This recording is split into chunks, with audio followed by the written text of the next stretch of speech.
नमस्कार। श्रद्धेय अटल जी का जन्म शताब्दी समारोह प्रारंभ हो चुका है।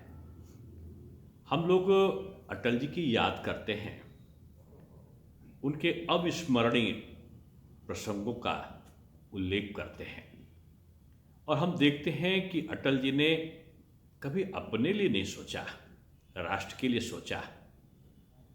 गले भी लगाया नवाज शरीफ को जाकर, और जब गला काटने का उन्होंने काम किया कि कारगिल में घुसपैठिए भेज दिए, तो अटल जी ने दृढ़तापूर्वक जवाब भी दिया और कारगिल में जहां युद्ध चल रहा हो, अटल जी ने जाकर वहां के सैनिकों को संबोधित भी किया।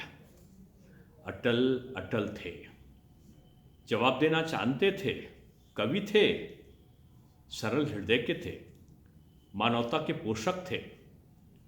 लेकिन जब जो विदेशी शक्तियां थीं, महाशक्तियां, चुनौती देने की मुद्रा में दिखाई पड़ी, तो परमाणु विस्फोट भी हुआ और परीक्षण भी हुआ, परमाणु परीक्षण भी हुआ। और जब पाकिस्तान ने आंख दिखाने की कोशिश की, तो पाकिस्तान की सीमाओं को भारतीय जहाजों ने पार भी किया। और कई बार ऐसी ऐसी परिस्थितियां आईं जब अटल जी सत्ता में रह सकते थे, लेकिन अटल जी ने सत्ता को कभी सर्वोपरि नहीं माना। उन्होंने कहा, सत्ता आएगी, सत्ता जाएगी, सिद्धांत और राष्ट्र के प्रति कर्तव्य हमेशा रहेंगे। और एक ओर से सरकार गिर गई, लेकिन अमर्यादित व्यवहार पूज्य अटल जी के द्वारा नहीं किया गया। राजनीति में शुचिता, पारदर्शिता, यही उनकी पहचान थी। चतुर्भुज योजना के माध्यम से जहां सड़कों का जाल बिछाया, वहीं अटल जी ने तमाम विकास कार्यों को करने के साथ साथ व्यक्तिगत हित चिंतन की लकीरों को कभी छुआ नहीं। विपक्ष भी उनका लोहा मानता था। और माननीय अटल जी ने तो उस समय जब वो विदेश मंत्री थे, उन्होंने उस समय के देश के प्रधानमंत्री के कहने पर, कांग्रेस के प्रधानमंत्री का कहने पर, संयुक्त राष्ट्र संघ में भारत का प्रतिनिधित्व किया। अटल जी, आपका हिंदी भाषण संयुक्त राष्ट्र संघ में पूरी दुनिया को ये चेताने के लिए, ये समझाने के लिए काफ़ी था कि भारत बढ़ रहा है, भारत शक्तिशाली भी हो रहा है, लेकिन अपनी सांस्कृतिक धरोहरों को, अपने सांस्कृतिक मूल्यों को भी मजबूत कर रहा है। अटल जी सपना देखते नहीं थे, जनता के सपने को पूरा करने के लिए निकल पड़ते थे।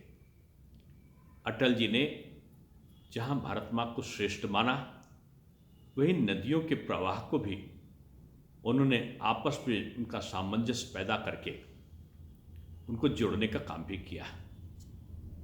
अटल जी का एक एक वाक्य जो काव्य स्वरूप में था, मुझे तो याद आता है कि बड़ी से बड़ी बात वो अपनी छोटी से शब्दों में कह देते थे।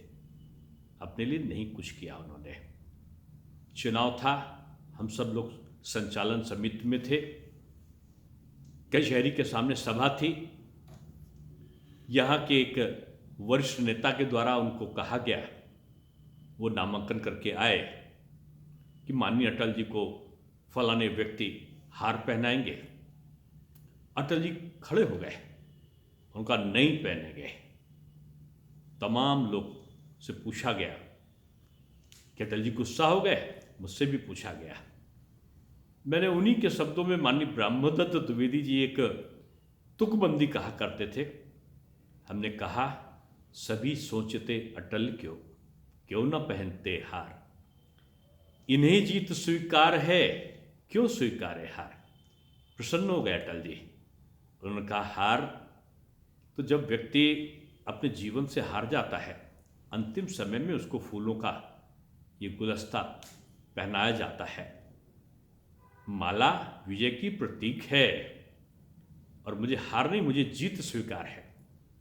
शब्दों का तारतम्य हृदय को छूता है। एक एक वाक्य में विश्लेषण की क्षमता है, शोध हो सकता है, पूरी पीएचडी लिखी जा सकती है। क्यों? क्योंकि अटल जी स्वयं के लिए नहीं, इस राष्ट्र की धरोहर रहे हैं। हम शताब्दी वर्ष में उनका स्मरण कर रहे हैं। अटल परिवार आज 140 करोड़ पार कर चुका है। धर्म की सीमाएं, क्षेत्र की सीमाएं, भाषाओं की सीमाओं को तोड़ने का काम अटल जी ने किया है। उनको आपस में जोड़ा, उनमें प्यार और स्नेह को भरा है। जितना लोकप्रिय वो हिंदी भाषी क्षेत्रों में, उतने ही गैर हिंदी भाषी क्षेत्रों में भी रहे। अटल राष्ट्र संपत्ति है। अटल शताब्दियों तक याद आने वाला एक प्रेरणादायी नेतृत्व है। हम शताब्दी वर्ष में उनका नमन, वंदन, स्मरण करते हुए उनके बताए हुए रास्तों में चलने का संकल्प लेते हैं।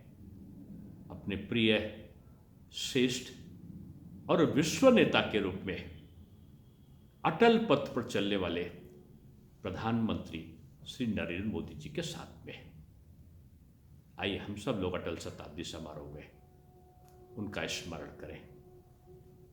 जय हिंद। नमस्कार।